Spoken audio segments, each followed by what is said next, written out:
Hey guys, so I'm going to show you how I put together my Serpent X20 Diff.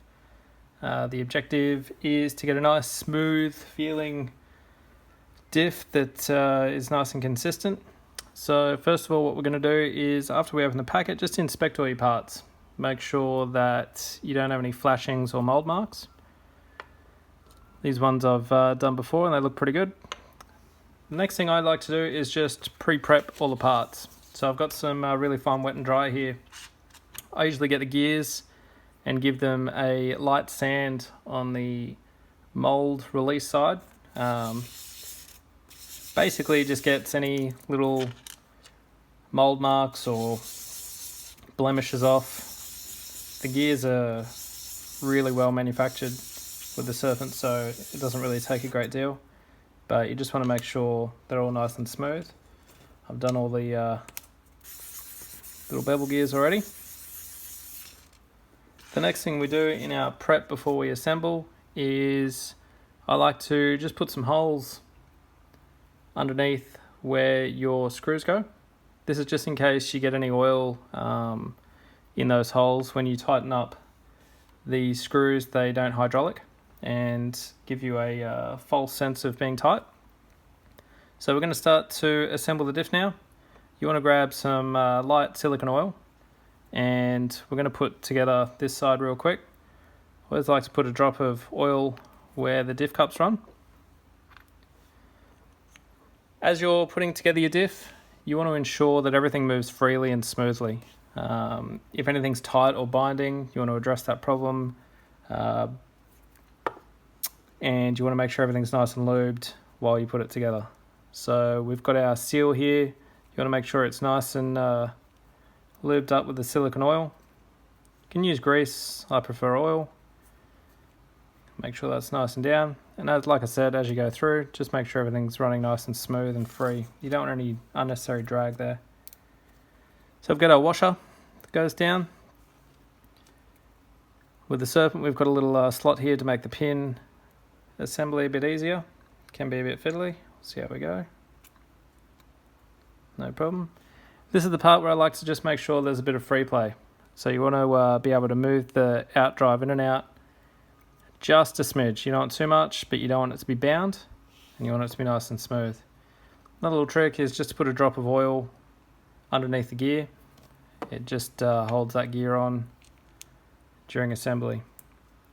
So again, just make sure everything's nice and smooth. It's got the free play. So this side of the diff is ready to assemble. Now I'm going to show you my method of putting the diff together without the need of bleeding the air or using an expensive bleeding tool or air remover tool. It's just a different step in the process. So this is the same as the other side. Just make sure everything's nice and smooth. The seal's all oiled up.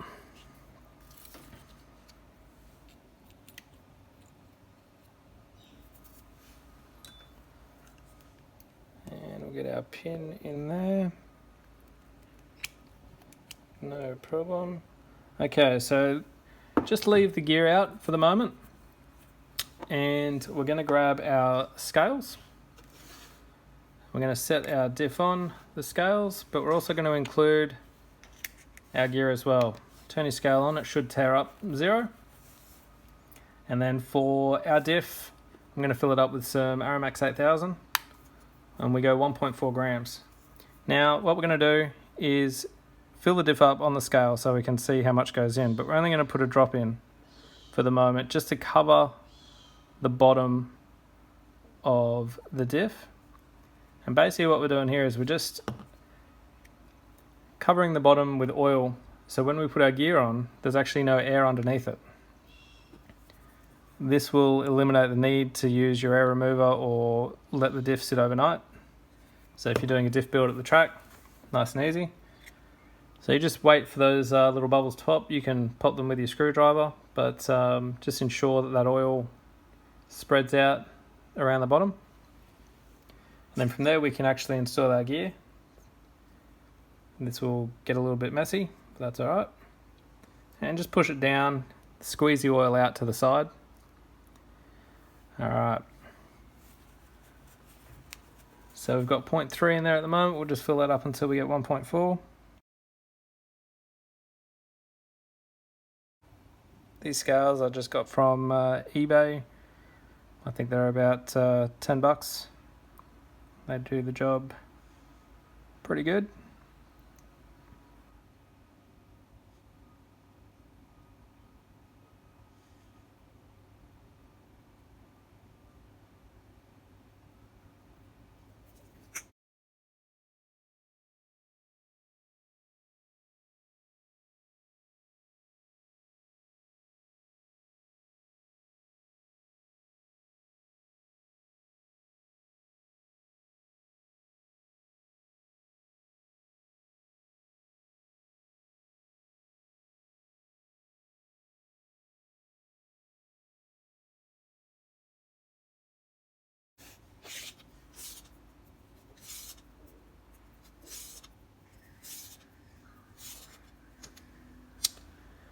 So another little thing that I like to do is just put a drop of oil on the back of the gear on each one, just as a precaution. Just lubes them up a little bit, keeps the washers hanging on there as well.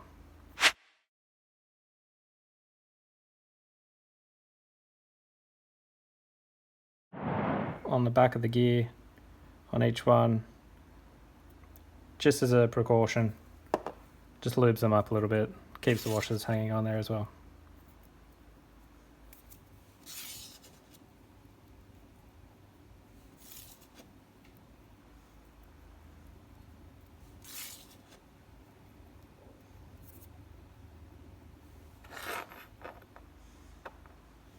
Okay, so we're now going to drop in our bevel gears. Nice and easy. You can spread them apart. You can just grab your driver and push down on the center. Nice and slow, and just squeeze that oil out.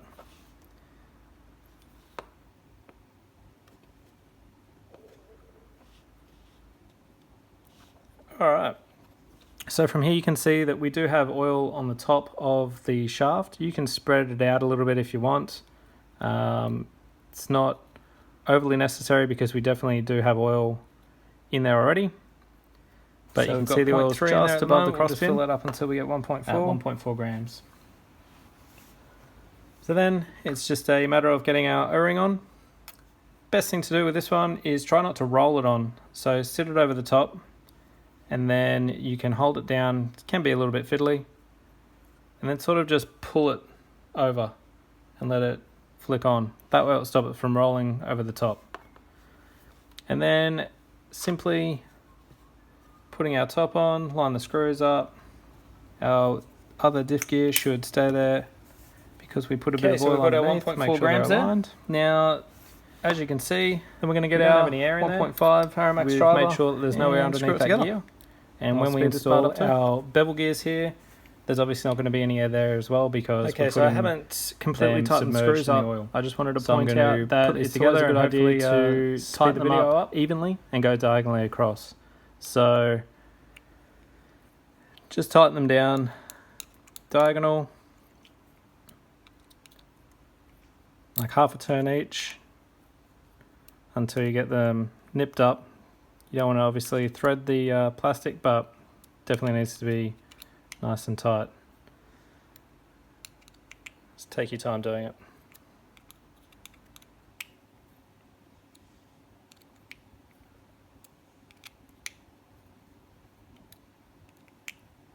Alright, so there we have our X20 diff. It's put them in perfectly buttery smooth. And from here, we need to check with our Aramex diff check. Just lubes them up a little bit. This one is a rechargeable version. Super handy to have in the pits. So basically what we can do is compare our diffs that we've built with a new or old diff, so you can make sure that they're the same. So you'll find that different brand oils give you a different reading and a different diff feel. So you can also compare with your buddies and check setups with different manufacturers and cars, this diff check, the number, will make it accurate, so you can actually have a gauge. Instead of saying to your friend that I'm running 8,000, you can tell them that you're running 0.23 on the diff check and then compare his, and it's way easier to use that way. Also, if you've got a older diff that you want to check and compare to the diff that you just built, you can also do the same. So this one's a little bit stiffer, 0.3. Now I know that this diff is stiffer than this diff, you know, super easy, super accurate. Hope you guys found some useful information there. Cheers.